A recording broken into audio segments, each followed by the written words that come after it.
аввало ассалому алайкум ва раҳматуллоҳи таоло ва баракотуҳ. хуб бародарои азиз, мо имрӯз дар шаҳри Панҷакен барои яке аз бузургтарин шахсиятҳое ки дар Осиёи Миёна гузаштагӣ ҳаст баҳратон бирасонем маълумоташро.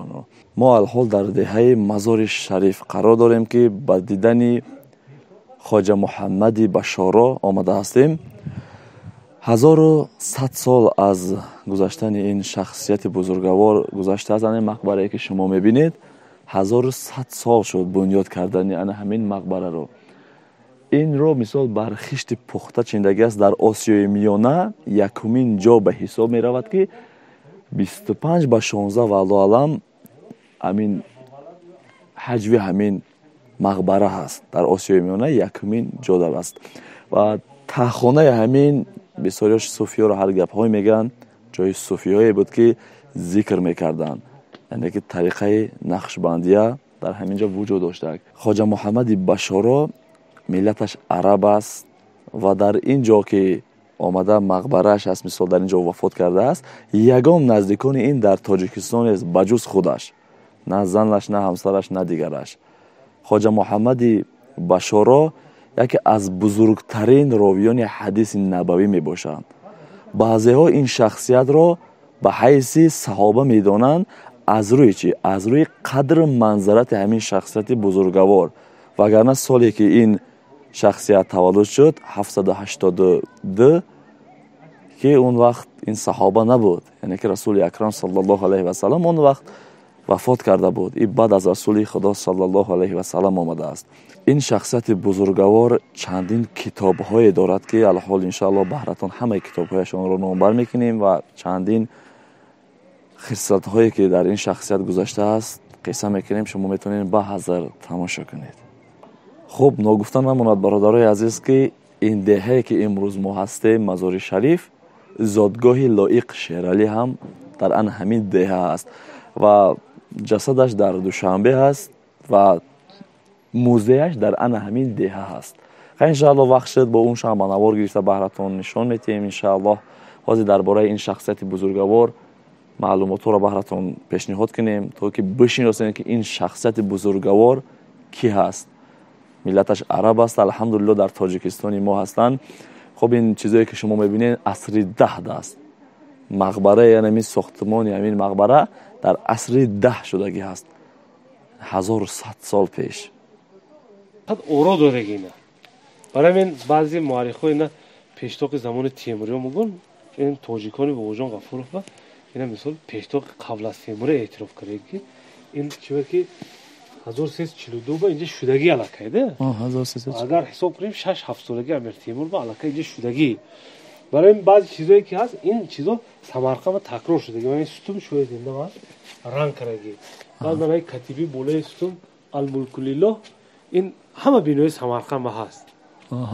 улё ҳамин фақат ки мисол гандар васеътар чӣ кардаги ваёба маноро ба наки сутумои шои зинда ҳамун мақбари Хоҷа Аҳмад бедидага ҳамина ранг кардаги. айнан ҳамин мисол расмои шоҳ туд ҳамин хеле кандакорӣ ки унҷо фақат ранг дорад. ман ин гулям ҳамахел яке катибаҳо дигар такрор шудагӣ не. ман катибе ки ҳаст ин сухани Шайх Аттори Валӣ инҷа нависае ки ҳар ки аз мо кунад ба некӣ ёд, номашан дар ҷаҳон ба некӣ буд. унҷа ба ҳар ки моро кунад ба некӣ ёд, номашан дар ҷаҳон ба некӣ буд. боли қабри Амир Темур ба матни ҳамин катиба мақтад. бале ин шеърашонро медонем. тоҷикӣ шеъраш якчор мисал аст. сана ҳаст, сана фишури салос арбаина ва сабъамия. ина мақсад мо сохтагӣ ҳамун давра ба ина мисол одамое ки ҳисоб кунанд соли ҳиҷрию милодӣ ба гардона 1342 1343 милодӣ мешавад. баъд мақсад ина мавлоно гуфтаги шахс ба хотири фарзандаш сарпарастӣ кардагӣ. соли ҳама 1342-43 инҷа фақат як ном ба як муддат олимо баҳс карда ки инҷа ба нависае ки ва валадаҳу ва қилдаҳу кабадаҳу қавмиддин бифазлиҳи ва карами. агар худованд фазлу карамаш кунад роҳи қавмиддина оромонад. ино валада асос карда ҳамин қавмиддина фарзанди бузургвор гуфта. ин мақсад тозе акина фақат ҳамун Абдувалӣ Шарифзода хондагӣ дар ин замони истиқлолият ба дигар ҳамин пеш олимо хай хондагӣ ғалат хондагӣ. инҷа чизо ад дунё дорул фаноя як катиби ҳамун кабити дар мемояд.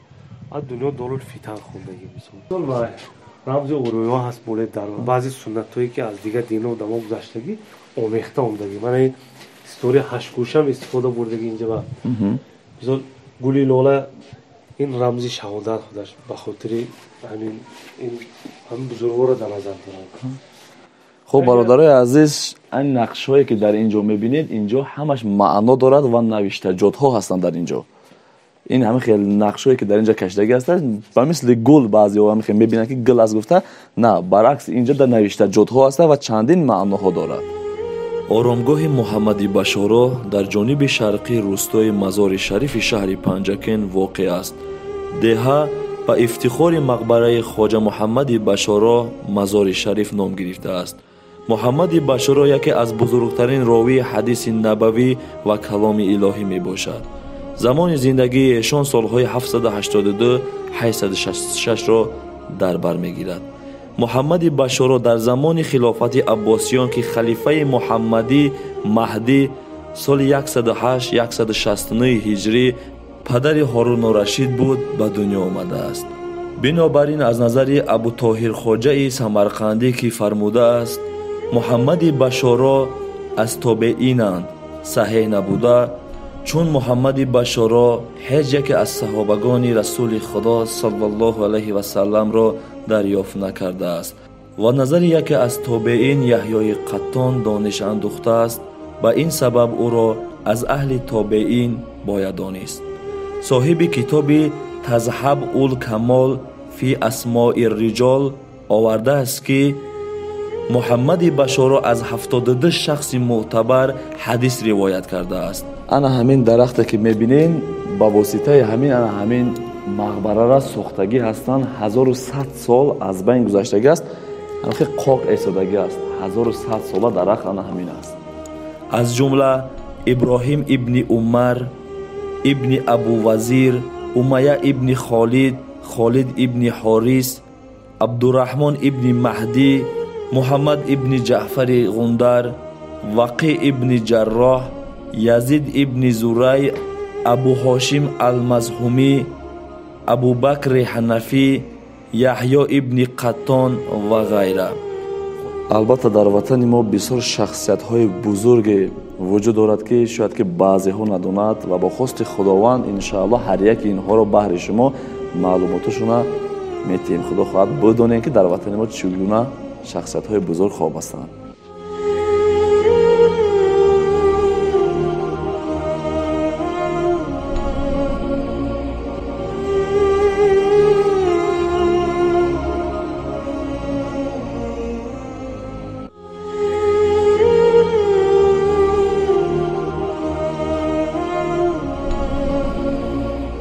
چیلخونه بولاست؟ این چیلخونه منش باید بوله بوم بگیرم.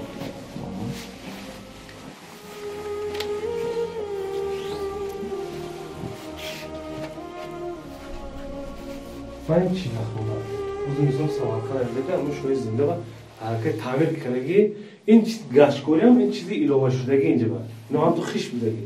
یا مثال کسی که چیلش دگی یا خاطرش هم دیور با نیسته رفتن دگی خطوی عربی پور شدگی اینجا. بعد زمان شورای بعد های کمتر خطی عربی مقصد باش محدود بود که به خاطر همین رو پوش کردن این گشتگوری کردگی و این تریزه جوی وقت هم فهم دیگه جو پیشتر ساعت که بودگی نه اینا مثال من تریزه نگفتم سویا کجا برا بومدود با مقصد روشنی چخیل یا که عصر با چخیل وقتای نماز تخمین مایا میکنه که آدمی چی نشین و این مثال همه آتشدانی همه دوره اون کمینی که روسو ساخته سازیم رو اینا مثال بوی خودمو 1100 سال پیش ساخته گله این دود بالا میرن اینجا علاب میکنند آدمی چی نشین مثال همجا خواب میکنند خروب میکنند و اینجا جوی کتاب مومیش و اینجا مثال محراب طرف تیبله نشون نماز خوندنش حالا تریزه عادی تو بدم که مقصد آدم چیلشین اگر همین سوراخی نباشد طبق مذهب ما نمازش درست نه پیوست نمیشه اون البته برای همون جماعت که نمازش میخواند دیگه همینجا چیله میشینن چیل شو چیل روز همینطور دیگه توراتگری و بعد سرش میام سپورشونده رفته بود دیگه اینجا جایی که کم مردم این مضافات و کم زندگی میکنند کم در دورتر شاید که بعضی‌ها ندونن چیلاشینی چی هسته، معلومات اینش هم انشاءالله اگر کدومی دکی لازم باشد بنویسید، ما حتما درباره این معلومات میتیم تون. اگر این عبادت‌های رمزی البته مثلا عبادت اربعینه اینا اصلا از همون وای حضرت موسی چه میکنن؟ البته شخصیت‌های هستن که صوفی‌ها را هر سخن‌ها میگن. الحمدلله صوفی‌ها مثلا یک شخص بزرگایی بودن که ضررشون به کسی رسیدگی نیست، فایدهشون به همه رسیدگی هست. خواجه محمد بشارا یکی از با اعتمادترین راوی حدیث به حساب می رود. از محمد بشارا اصحاب صحاح سته، امام بخاری، امام ترمذی، امام مسلم، ابو داود، ابن ماجه و نسائی که در تصنیفاتشان تنها حدیث‌های صحیح را جمع آورده اند و در نزد 4 مذهب اهل سنت و الجماعت معتبرند و کتاب‌هایشان با نام صحاح سته اشتهار دارند. محمد بشارا در سن 85 سالگی ماه رجب سال 252 هجری برابر به سال 866 میلادی از دنیا درگذشته است. چه زمانی محمد بشارا به این موضع دهه مزار شریف آمده است؟ متاسفانه مدرک در دست نداریم. دلت را خانه من کن، مصفا کردنش با من. دلت را خانه من کن، مصفا کردنش با من. به من دردی دل افشا کن، مدوا کردنش با من. به من دردی دل افشا کن، مدوا کردنش با من.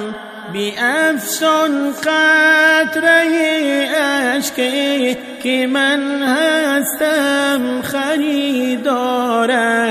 بی افسون قطره اشکی که من هستم خریدارش.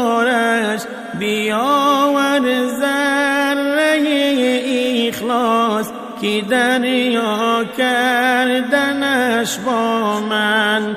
بیاور ذره اخلاص که دریا کردنش با من. اگر گم کرده جانا کلیدی خانه ما را. اگر گم کرده جانا کلیدی خانه ما را. بیا یک لحظه با من باش که پیدا کردنش با من. بیا یک لحظه با من باش که پیدا کردنش با من. اگر درها برویت بسته شد دل بد مکن بازای. اگر درها برویت بسته شد دل بد مکن بازای. دری خانه دقل واکن که هم وا کردنش با من. دری خانه دقل واکن که هم وا کردنش با من. به ما گو حاجتی خود را اجابت می کنم آن را. به ما گو حاجتی خود را اجابت می کنم آن را. طلب کن آنچه را خواهی مهیا کردنش با من. طلب کن آنچه را خواهی مهیا کردنش با من. بیا قبل از وقوع مرگ روشن کن حسابت را بیا قبل از وقوع من. حالا این سنگی که میبینین این سنگ مرمر نیست. تراشیدن این سنگ خیلی و خیلی قیمت است.